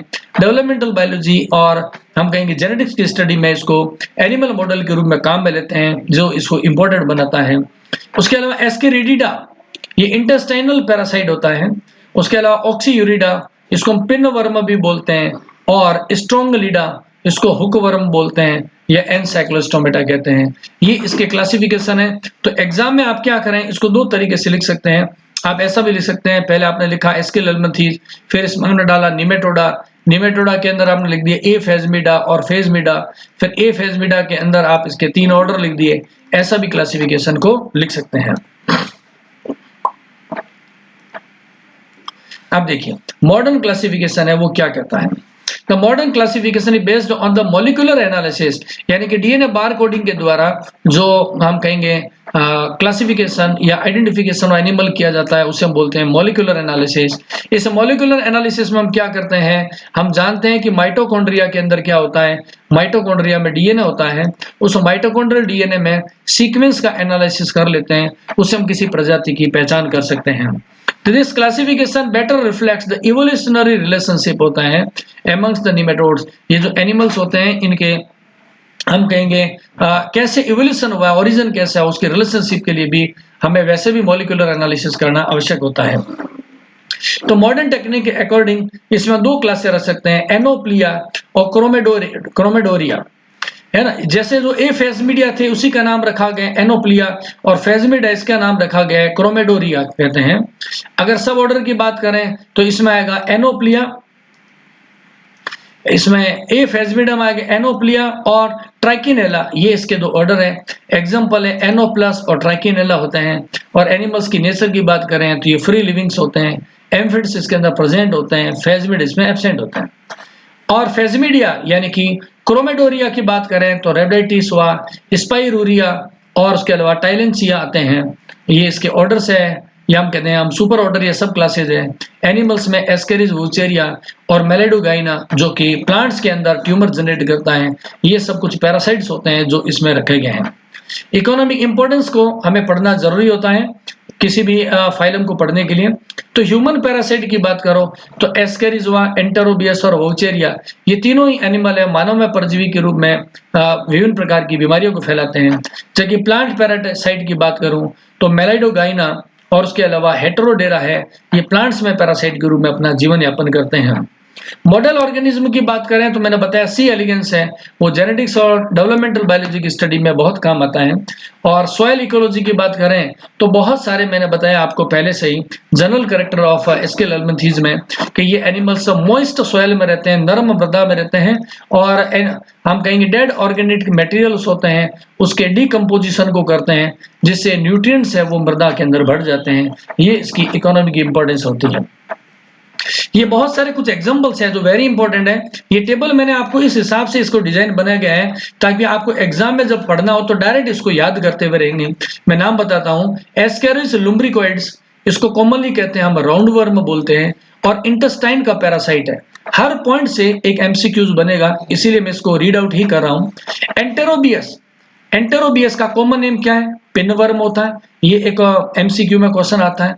ये ह्यूमन में कहां पर रहता है? हम कहेंगे एलिमेंट्री कैनाल के कोलोन का ये पैरासाइट होता है। एनसाइक्लोस्टोमेटा, इसको हुक वर्म बोलते हैं, ये स्मॉल इंटेस्टाइन में पैरासाइट होता है। वुचेरिया बैंक्रॉफ्टी, इसको हम फिलेरियल वर्म बोलते हैं, ये हमारी जो हम कहेंगे लसिका वाहिकाएं होती है, लिम्फेटिक सिस्टम होता है, उसके अंदर ये निवास करता है, और मॉस्किटो वेक्टर है क्यूलेक्स जैसे, उनसे इसका संक्रमण होता है। ट्राइकिनेला स्पाइरलिस है, ट्राइकिना वर्म भी बोलते हैं, ये मसल्स और इंटेस्टाइन दोनों में रहता है, और पिग और ह्यूमन के अंदर रहता है। ये सब एमसीक्यूज के क्वेश्चन बनते हैं। मेलाइडोगाइना इनकॉग्निटा, रूट नॉट, नॉट का मतलब गांठ है, रूट का मतलब जड़ हो गया, ये प्लांट्स की जड़ों में गांठें पैदा कर देता है। जैसे टोमेटो और ब्रिंजल है, उसे टमाटर और बैंगन की पैदावार है वो घट जाती है। उसके अलावा हेटेरोडेरा, ये सिस्ट निमेटोड्स होते हैं, गेहूं की जड़ों के अंदर कलिकानुमी गांठ बना देते हैं, जिससे गेहूं की पैदावार वह रुक जाती है। तो ये बहुत सारे इंपॉर्टेंट एग्जांपल्स हैं जिनके नाम, इनके कॉमन है और उनके करेक्टर और होस्ट है वो आपको याद करना पड़ेगा ताकि एमसीक्यूज को कर सकते हैं। यहाँ पर नीचे कुछ एग्जांपल दे रखे हैं, जैसे फर्स्ट नंबर है वो एस्केरिस के बारे में, फिर एनसाइक्लोस्टोमेटा, पिनवर्म के बारे में एग्जांपल्स है जिसको आपको समझना है। अब यहां पर हम एक इंपॉर्टेंट पॉइंट को समझते हैं, कई बार पूछ लेते हैं। एस्केल एल्मंथीज का सबसे इंपॉर्टेंट जो एग्जांपल है उसका नाम है एस्केरिस लुम्ब्रिकोइड्स बोलते हैं। इस एस्केरिस लुम्ब्रिकोइड्स है, एस्केरिस का जब भी नाम लेते हैं तो हमेशा इसी के बारे में डिस्कशन करते हैं, लाइव हिस्ट्री को पढ़ते हैं। ये पैरासिटिक राउंड वर्म है क्योंकि हमारी इंटेस्टाइन के अंदर रहता है। हम क्या कहेंगे कहाँ रहता है? हमने कहा ये हमारी इंटेस्टाइन के अंदर रहता है, राउंड वर्म है, और it is an endoparasite found in the small intestine. इससे जो बीमारी होती है, हर एक पॉइंट से स्मॉल क्वेश्चंस बनेंगे। एस्केरियोसिस, इसके नाम पे रखा है, एस्केरिस से होने वाली बीमारी एस्केरियोसिस होती है। अब बात आते हैं, शॉर्ट क्वेश्चन पूछ लेते हैं कि एस्केरियोसिस का इन्फेक्शन कैसे होता है। इसके जो अंडे होते हैं, इंजेक्शन ऑफ द एग्स, यहाँ पे देखिए हर पॉइंट से एमसीक्यू है कि एस्केरियोसिस का संक्रमण कैसे होता है। पानी के अंदर या सब्जियों के ऊपर अगर इसके अंडे लगे हुए होते हैं तो इन इन्फेक्टेड एग्स को जब खा लेते हैं तो एग्स क्या होंगे, होस्ट की आमाशय में चले जाएंगे और उसके बाद में ग्रो अप हो जाते हैं और एस्केरियोसिस बन जाते हैं। कंटामिनेटेड फूड और वाटर। बॉडी की बात करो तो इलोंगेटेड है, आप इस फिगर में देख पा रहे हैं, इलोंगेटेड है, लंबी है, सिलिंड्रिकल है यानी कि बेलनाकार होती है, tapering at the both ends, किनारे के आप टेपर देखेंगे तो टिप्स क्या है वो कैसे हैं, पतले हैं, धीरे धीरे क्या हो रहे हैं, ये पॉइंटेड इसके टिप्स होते हैं, इसलिए हमने कहा tapering at the terminal and. उसके बाद में बात कीजिए, यहाँ पे हमने कहा सेक्स होते हैं, सेपरेट होते हैं। इस फिगर में आप देख पा रहे हैं, यहाँ पर ये वाला जो पहला जो इमेज लगा रखी है वो किसकी है, एस्केरिस का मेल है, और ये दूसरे वाला जो फिगर है वो क्या है, इसकी फीमेल है। इसको बाहर से देख के आप इसको आइडेंटिफाई कर सकते हो, मेल और फीमेल में डिफरेंट कर सकते हो, इसलिए हम इसको क्या बोलते हैं, इस कैरेक्टर को सेक्सुअल डाइमॉर्फिज्म कहते हैं। यानी कि किसी भी एनिमल के लिंग का निर्धारण बाह्य लक्षणों के आधार पर करना। इसके स्ट्रक्चर की बात करें तो देखिए यहाँ पर एक्सक्रीटरी पोर शरीर के एंटीरियर पार्ट की तरफ होते हैं, मेल और फीमेल दोनों के अंदर ही। दोनों के अंदर मेल और फीमेल में क्या होंगे, लेटरल लाइन सिस्टम होता है, ठीक है। उसके अलावा यहाँ पर आप बात करें, ये वेरी इंपॉर्टेंट पॉइंट है, पीनियल सिटी, ये केवल और केवल पीनियल सिटी किसमें होती है, मेल एस्केरिस में होती है। तो ये सेक्सुअल डाइमॉर्फिज्म का इंपॉर्टेंट क्या है, पार्ट है। और मेल का जो लास्ट एंड होता है वो कैसा, कर्व्ड है, पूंछ की तरह मुड़ा हुआ है। ये कुछ ऐसे कैरेक्टर है जिससे हम मेल और फीमेल को आइडेंटिफाई कर सकते हैं। यहीं पर ये बातें हमने समझा दी गई है। नेक्स्ट पॉइंट देखते हैं, एस्केरिस लुम्ब्रिकोइड्स है, हम कहेंगे कॉजेज, एस्केरियोसिस बीमारी फैलाता है। अब ये जो एस्केरियोसिस बीमारी है इसके कैरेक्टर क्या है, तो देखिए हमने कहा इंटेस्टाइन में ये परजीवी के रूप में रहता है। इंटेस्टाइन कहाँ होती है, यानी पेट वाला स्थान हुआ, तो हम कहेंगे इसमें पेट में दर्द होता है, एब्डोमिनल दर्द होता है, वॉमिटिंग होती है, उल्टियां होती है, एनीमिया की कंडीशन बन जाती है। और जब बहुत ज्यादा एस्केरिस इंटेस्टाइन में भर जाते हैं तो इंटेस्टाइन का रास्ता अवरुद्ध हो जाता है। हैवी इन्फेक्शन से क्या होगा, may leads to the malnutrition in the children. अरे आंतों में, इंटेस्टाइन में इतने एस्केरिस इकट्ठा हो गए कि वो बच्चा अपना खाना खाता है, भोजन खाता है, उस भोजन का अधिकांश भाग वो एस्केरिस ही खा लेता है, तो उस शिशु को, उस बच्चे को मेल न्यूट्रिशन हो जाता है, कुपोषण का वो शिकार हो जाता है। इससे बचने के लिए हम क्या करें, प्रिवेंशन के लिए, फॉर द प्रिवेंशन हम कहेंगे पर्सनल हाइजीन रखें, सैनिटाइजेशन रखें, साफ सुथरा रहें, पानी को उबाल के लें, सब्जियां उसको गर्म पानी में डाल दें, उसके बाद प्रॉपरली धोने के बाद इसको खाएं, ताकि उन पे एम्ब्रोनेटेड जो इसके एग्स होते हैं वो हट जाएं। उसके अलावा deworming with the anthelmintic drugs आती है, जैसे एल्बेंडाजोल है और मेबेंडाजोल है। इन ये वर्म, हम कहेंगे वर्म को नष्ट करने वाली दवाइयां हैं और हेलमिंथ को नष्ट करती है। उनके अंदर अगर हम इसको धो देंगे तो भी क्या होगा, सॉरी, इसको हम कहेंगे ये वो दवाइयां हैं जिनको लेने से परपोषी के शरीर में एस्केरिस है वो मर जाते हैं। लाइफ साइकिल की बात करते हैं, आप इस फिगर में देखें, मैं पॉइंट बनाता हुआ चलूंगा, साथ साथ नोट करेंगे। एग्स, यहाँ पर देखिए नंबर 1 पॉइंट, ये नंबर 1 पॉइंट क्या है, ये एग है, इसको हम बोलते हैं एम्ब्रियोनेटेड एग कहते हैं। और वाटर यानी पानी के साथ या हमारे फूड के साथ में क्या होगा, एलिमेंट्री कैनाल के अंदर ये एंट्री कर जाता है। एलिमेंट्री कैनाल से एंट्री कर जाएगा, फिर कहाँ आ जाएंगे, हमारे स्टोमक के अंदर आ जाएंगे। उसके बाद में लार्वा क्या होगा, इंटेस्टाइन में क्या होगा, हैचिंग कर लेगा। समझ गया बात को, यानी हमने कहा माउथ से ये एग अंदर एंट्री की, माउथ से एंट्री करके कहाँ पहुंच जाएंगे, ये आ जाएंगे इंटेस्टाइन में आ जाएंगे। इंटेस्टाइन में क्या होगा, ये एग है वो टूट जाएगा, एग की क्या हो जाएगी, मैं जैसा जैसा लिख रहा हूं आप प्रोसीजर को ध्यान रखें। एग का टूटना और इंसेक्ट का बाहर निकलना, इसका बाहर निकलना हैचिंग कहलाता है। और ये यहाँ से ये एनिमल निकल करके रूट से माइग्रेशन करता हुआ कहाँ पहुंच जाएगा, फेफड़ों में पहुंच जाता है, और फेफड़ों से अगेन कहाँ आ जाता है, फिर आ जाता है इंटेस्टाइन के अंदर आता है। तो ये जो हमने डायग्राम बना रखा है इसी को आप फॉलोअप करेंगे। मैं फिर भी यहाँ पर कुछ पॉइंट्स लगा देता हूँ। 1 नंबर माउथ के द्वारा एंट्री कर जाता है, और माउथ से देखिए जो एरो लगा रहा हूँ वो वहां से एंट्री करता हुआ कहाँ पहुंच जाता है, नंबर 2 पॉइंट इंटेस्टाइन में आ गया। फिर नंबर 2 इंटेस्टाइन से ये एनिमल कहाँ पहुंच जाएगा, देखिए घूम करके कहाँ पहुंच रहा है, नंबर 3 लंग्स में आ गया। फिर लंग्स से अगेन कहाँ आएगा, 4 नंबर पे इंटेस्टाइन में, और फिर इंटेस्टाइन से बाहर आ जाएगा, पानी के अंदर उसको रिलीज कर दिया जाता है। तो इन सारे छोटे छोटे पॉइंट्स हैं, उनको आप एमसीक्यूज के हिसाब से धीरे धीरे पढ़ते जाइएगा। ये और देखिए एक और इम्पोर्टेंट हम कहेंगे निमेटोड है, जिसे बोलते हैं एनसाइक्लोस्टोमा, एनसाइक्लोस्टोमा बोलते हैं, या इसको हुक वर्म बोलते हैं। ये भी एक राउंड वर्म है, गोलीकर्मी है, एंडोपैरासाइट के रूप में शरीर में रहता है, और स्मॉल इंटेस्टाइन मानव की छोटी आंत का ये एक परजीवी होता है। और हम कहें कि इंटेस्टाइन में भी कहाँ रहता है, तो हम कहेंगे इंटेस्टाइन के अंदर भी जो जेजुनम का पार्ट है वहां पर ये मुख्यतः पाया जाता है। ये डिजीज फैलाता है, इसी के नाम पर रखा है एनसाइक्लोस्टोमियासिस। इसका नाम है एनसाइक्लोस्टोमिया, इसलिए इसे होने वाली बीमारी का नाम क्या होगा, एनसाइक्लोस्टोमियासिस है, या हुक वर्म डिजीज भी बोलते हैं। इसकी शरीर होता है, इसका बेलनाकार है, सिलिंड्रिकल है, ग्रे व्हाइट कलर का होता है, और कर्व्ड यानी कि एंटीरियर पार्ट होता है वो हुक की तरह मुड़ा हुआ रहता है, ऐसे मुड़ा रहता है हुक की तरह, इसलिए इसको हुक वर्म कहते हैं। इसका जो माउथ होता है उसमें बक्कल कैप्सूल होता है, buccal capsule with 2 pairs of the ventral teeth होते हैं, दो जोड़ी दांत होते हैं, जिससे इंटेस्टाइन से चिपका हुआ रहता है। इसका जो आगे का जो पार्ट है ना, ये यहाँ वाला, जो मैं यहाँ पर एक बार बना देता हूँ, ये जो आगे का जो पार्ट होता है, इस आगे के पार्ट में क्या होंगे, 2 पेयर्स ऑफ द टीथ होते हैं, और ये टीथ की सहायता से क्या होगा, ये होस्ट के साथ में एंकरिंग कर लेगा, होस्ट के शरीर के साथ में चिपका हुआ रहता है। अब देखिए सेक्स की बात करें, सेपरेट है, यानी मेल और फीमेल अलग अलग होते हैं। मेल है वो छोटा है, 8 से 11 mm का है, जबकि फीमेल होती है 10 से 13 मिलीमीटर की होती है। वेल डेवलप्ड होते हैं और कंप्लीट एलिमेंट्री कैनाल है, ये फीड करते हैं ब्लड में और tissue fluid of the host. परपोसी के शरीर में कहाँ रहते हैं, ब्लड से फीडिंग कर लेते हैं। इससे क्या होगा, ब्लड में फीडिंग करेंगे तो रक्त की हीमोग्लोबिन की कमी हो जाएगी, इसलिए हम क्या बोलेंगे, एनीमिया बोलते हैं इसको, ब्लड का लॉस होगा। सेक्सुअल रिप्रोडक्शन इसमें होता है और इंटरनल फर्टिलाइजेशन होता है। इसकी फीमेल होती है, लेज eggs, thousands of the eggs देती है पर डे, हजारों अंडे देती है, और इसमें से क्या हो गए, जो अंडे हैं वो हम कहेंगे परपोसी की आहार नाल से एनस के द्वारा बाहर निकलते जाते हैं, और जिससे क्या होगा, इन एग के बाहर आने से ये मिट्टी के अंदर ये अपने अंडों को दे देते हैं, और उनसे क्या निकलता है, रेबिडिटी फॉर्म लार्वा निकलता है, जो फाइनली क्या करता है, फिलेरी फॉर्म या इन्फेक्टिव स्टेज होती है में रूपांतरित हो जाता है।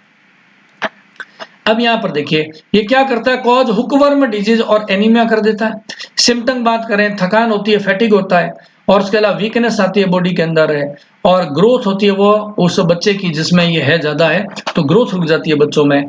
ब्लड का लॉस होने लगता है, और इसको क्या करना चाहिए, wear footwear to avoid the skin penetration, पैरों के अंदर है इसका इन्फेक्शन नहीं हो तो उससे बचने के लिए क्या करें, जूते पहन के रखना चाहिए।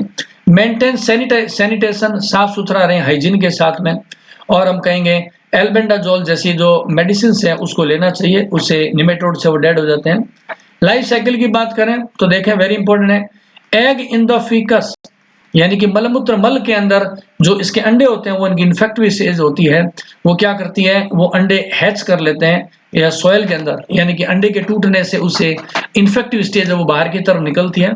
इसका जो लार्वा होता है डेवलप्स रेबिडिटी फॉर्म से फिलेरी फॉर्म के अंदर रूपांतरित हो जाता है। ये माइग्रेशन करता है कहाँ पे, इस माइग्रेशन के रूट पे बहुत सारे क्वेश्चंस बनते हैं, आपको ये ध्यान रखना है। मैं यहाँ पर पॉइंट्स लगा देता हूँ, इस डायग्राम में ध्यान रखेंगे। सबसे पहला माइग्रेशन कहाँ करेंगे, ब्लड में, ब्लड से कहाँ जाएंगे, लंग्स में। यहाँ पर मैं लिख देता हूँ ब्लड, ब्लड से कहाँ जाते हैं, लंग्स में। नंबर 1 पॉइंट, लंग्स से ये माइग्रेशन करेंगे तो कहाँ चले जाएंगे, लंग्स से ये चले जाएंगे ट्रेकिया में, यानी कि श्वसन नली के अंदर भी ये चले जाते हैं, ट्रेकिया में चले जाते हैं। और उसके बाद में वहां से कहाँ जाते हैं, 3 नंबर पे इंटेस्टाइन के अंदर ये पहुंच जाते हैं, इंटेस्टाइन में पहुंच जाते हैं, और फिर वहां मैच्योर होकर के इंटेस्टाइन से भी क्या होते हैं, ये बाहर की तरफ निकल जाते हैं। और जब बाहर रहेंगे तो ये हुकवर्म में अंडों से बाहर निकलने के बाद में हमारे पैर के अंदर ये एंट्री कर जाता है। Worm enter body through the skin, skin के थ्रू एंट्री कर लेते हैं, इसलिए जूते आदि पहनने से इसका प्रभाव है और रुक जाता है, प्रिवेंशन किया जा सकता है। वूचेरिया बैंकरॉफ्टी नारू रोग कहते हैं, आज के समय में तो इसका इलाज हो सका है, लेकिन किसी जमाने में बहुत बड़ी बीमारी मानी जाती थी। इसमें रोगी का जो पैर वो फूल जाता था हाथी के समान, हाथी को हम बोलते हैं एलिफेंट, इसलिए इस बीमारी का नाम रखा गया है एलिफेंटिसिस कहते हैं। ये जो पैरासाइट होता है, पैरासाइटिक है, फिलेरियल निमेटोड है, ह्यूमन का पैरासाइट होता है। एग्जाम में पूछ सकते हैं इसका ट्रांसमिशन कैसे होता है, हमें ध्यान रखना है किससे होगा, इसका ट्रांसमिशन होगा क्यूलेक्स मॉस्किटो से होगा। देखिए अभी मैंने 3 नाम बताए, तीनों परजीवी है, तीनों का संक्रमण अलग है।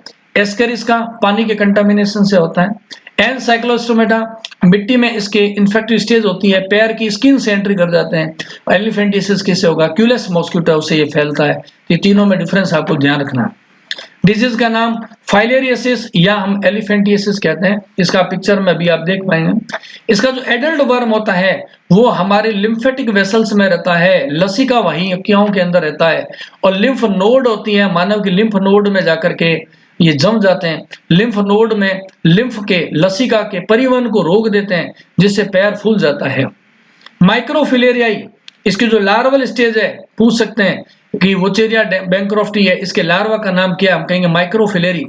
ये circulate in the blood stream में बहता है और स्पेशली नाइट के समय में इसका संक्रमण ज्यादा होता है, ये ब्लड में ज्यादा स्पीडली बहता है।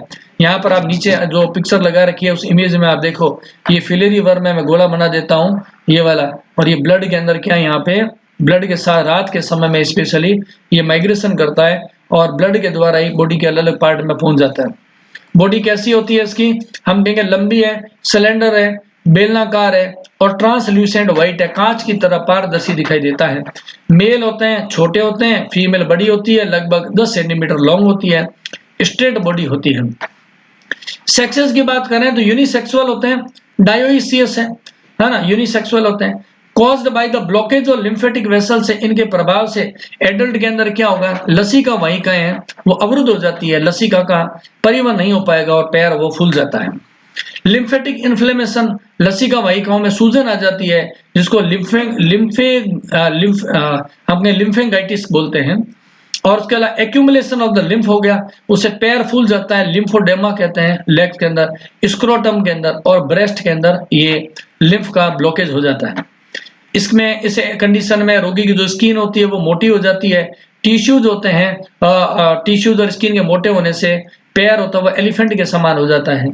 ऐसी अवस्था में रोगी में क्या क्या लक्षण पैदा होते हैं, हम कहेंगे इसमें बुखार आता है, दर्द होता है, स्वेलिंग आने लग जाती है, प्रोग्रेसिव स्वेलिंग और hardening of affected body part में leads to the disability and the social stigma होने लगता है।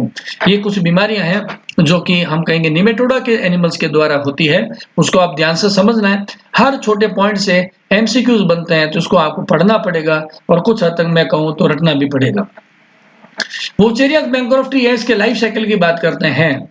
यहाँ पर देखिए, adult worm in human, adult worm कहाँ रहता है, ह्यूमन के लिम्फेटिक्स में रहता है, लसिकाओं में, और वहां क्या करेगा, ये प्रोड्यूस करेगा माइक्रोफिलेरियाई, माइक्रोफिलेरियाई इसके लार्वा का नाम है, लार्वा। ये माइक्रोफिलेरिया क्या करेंगे, ब्लड में एंट्री करेंगे और मच्छर होता है उसके शरीर में ये एंट्री कर जाते हैं। दोबारा देखो, हमने कहा क्या कि ये जो ह्यूमन के लिम्फेटिक्स होती है, यानी हम ये कहें ये आ गया लिम्फ हो गया, लिम्फ के अंदर ये रहता है, यहाँ पर लिम्फ में क्या बनेगा, लार्वा, लार्वा कहाँ चला जाएगा, ये ब्लड में चला जाएगा। ब्लड से जब इसको मॉस्किटो काटने के लिए आएगा तो मॉस्किटो के शरीर में एंट्री कर जाएगा, फिर मॉस्किटो क्या करेगा, किसी दूसरे एनिमल में क्या करेगा, इन्फेक्शन करेगा। Mosquito larva develops into the infective stage L3 stage in the 10 to 14 days. मच्छर के शरीर में 10 से 14 दिन तक ये रहते हैं, ठीक है ना, और डेवलप मैच्योर हो जाते हैं। जब mosquito bites another person, infective larva enter human skin, मच्छर के काटने से स्किन में चला जाएगा।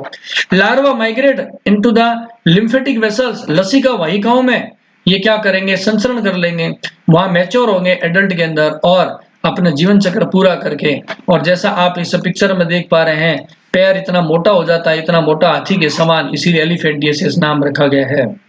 ऐसे रोग से बचने के लिए हमें क्या करना चाहिए, सबसे पहला काम, मॉस्किटो नहीं काटें तो मच्छरदानी का उपयोग करें, या ऐसे रेपेलेंट ले, मॉस्किटो रेपेलेंट, मच्छर प्रतिकर्षक, ताकि मच्छर पास में न आए, और व्यक्तिगत शुद्धता को बनाए रखें, सैनिटाइजेशन करना चाहिए।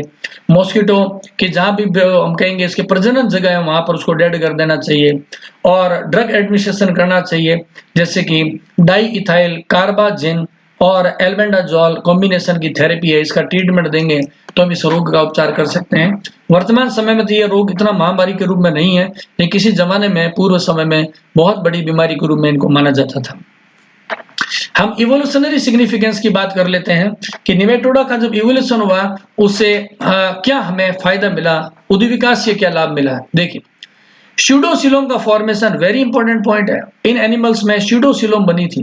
मैं पहले समझा देता हूँ स्यूडोसिलोम क्या है और ट्रूसिलोम में डिफरेंस क्या है, ध्यान से देखो। सबसे पहले देखिए, किसी भी एनिमल की हम बात कर रहे हैं जो कि ट्रिप्लोब्लास्टिक होते हैं, सर की आउटर लेयर होती है उसे हम क्या बोलते हैं, आउटर लेयर को, शरीर की आउटर लेयर को हम बोलते हैं एक्टोडर्म बोलते हैं। ये जो एक्टोडर्म लेयर होती है इसके, और सबसे अंदर की तरफ होती है कौन सी, एंडोडर्म होती है। ये हो गया एक्टोडर्म और ये क्या होती है, एंडोडर्म होती है। एक्टोडर्म और एंडोडर्म के मिडिल में एक्टोडर्म और एंडोडर्म के मिडिल में बात करें तो देखिए, ध्यान से देखिएगा, एक्टोडर्म के अंदर की तरफ, ये जहां पर मैं बना रहा हूं, ये वाली है मेसोडर्म है, ठीक है ना, ये है मेसोडर्म। एक्टोडर्म के नीचे यहां पर देखो एंडोडर्म के बाहर, यहां पर भी क्या है, मेसोडर्म है, यहां पर भी क्या है, मेसोडर्म है। इन एक्टोडर्म और एंडोडर्म के बीच में मेसोडर्म भरी हुई है, आप देखेंगे यहाँ पे इसके बीच का जो स्पेस होता है इसको हम बोलते हैं ट्रूसिलोम बोलते हैं, इसको बोलते हैं ट्रूसिलोम बोलते हैं। ट्रूसिलोम किसे कहते हैं, परिभाषा पूछ ले तो वो सिलोम जो कंप्लीटली मेसोडर्म से लेयर्ड हो। यहाँ पर आप देखेंगे ये वाला जो स्पेस है वो किससे घिरा हुआ है, नीचे भी मेसोडर्म है, ऊपर भी मेसोडर्म होता है। लेकिन निमेटोडा की जब हम बात करते हैं तो निमेटोडा में क्या होगा, उसको आप ध्यान से देखो, इवोल्यूशन के दौरान क्या हुआ, ये सबसे बाहर की तरफ तो कौन सी लेयर है, ये सबसे बाहर की तरफ कौन सी लेयर है, एक्टोडर्म होती है। एक्टो का मतलब बाहर होता है और डर्म का अर्थ होता है स्किन होता है। सबसे अंदर की तरफ कौन सी लेयर होती है, तो हम कहेंगे जैसा सभी में होता है, यहाँ पर होती है एंडोडर्म, यहाँ पर मैं नाम लिख देता हूँ, ये सबसे अंदर का स्तर है, इसे हम बोलते हैं एंडोडर्म बोलते हैं। अब बात करते हैं इनके मेसोडर्म का अरेंजमेंट क्या है। देखो मेसोडर्म लेयर फॉर्म में नहीं है, ये मेसोडर्म के बने हुए क्या है, पैचेज है, द्वीप समूह की तरह ये मेसोडर्म के पैचेज है, पाउच के भी कह सकते हो, पाउच के समान मेसोडर्म रहता है। यानी कि इसकी जो बॉडी सिलोम होती है वो पूर्णतः मेसोडर्म से घिरी हुई नहीं है। ऐसी सिलोम को हम क्या बोलते हैं, स्यूडो सिलोम बोलते हैं, स्यूडो सिलोम बोलते हैं। क्योंकि स्यूडो का मतलब क्या होता है, स्यूडो का अर्थ होता है फॉल्स, ये फॉल्स सिलोम है। ट्रू सिलोम तो वो होती है जो कि मेसोडर्म से घिरी हुई रहती है। तो ये इवोल्यूशन के दौरान हमें ये सिग्निफिकेंस है। कंप्लीट डाइजेस्टिव ट्रैक्ट, ये वेरी इंपॉर्टेंट पॉइंट है, क्योंकि आप देखेंगे इससे पहले वाले एनिमल से उसमें mouth to anus alimentary canal नहीं थी, तो ये फायदा है। ऑर्गन सिस्टम ग्रेड, क्योंकि आप जानते हैं कि जितने भी मेरी पुरानी वीडियो आप देखेंगे उसमें वीडियो बना रखी है हमने एक the basis of animal classification, उसमें मैंने बता रखा है कोशिकीय संगठन के आधार पे सबसे विकसित प्रकार के एनिमल्स होते हैं जिनमें ऑर्गन सिस्टम ग्रेड होता है ऑर्गेनाइजेशन, ठीक है। डेवलपमेंट ऑफ द क्यूटिकल, क्योंकि ये एंडोपैरासाइट होते हैं इसलिए इसको होस्ट के शरीर में डाइजेस्टिव जूस पाचक रसों से बचने के लिए एक आउटर प्रोटेक्टिंग सुरक्षात्मक कवर की जरूरत होती है। क्यूटिकल का विकास भी इसी के अंदर होता है। और evolutionary bridge serve as the evolutionary intermediate between the flat worm and annelida, ये प्लेटियल मंथीज और एनेलिडा के बीच की क्या योजक कड़ी है, वो इसे इवोल्यूशन के लिए एक ब्रिज के रूप में बताती हैं।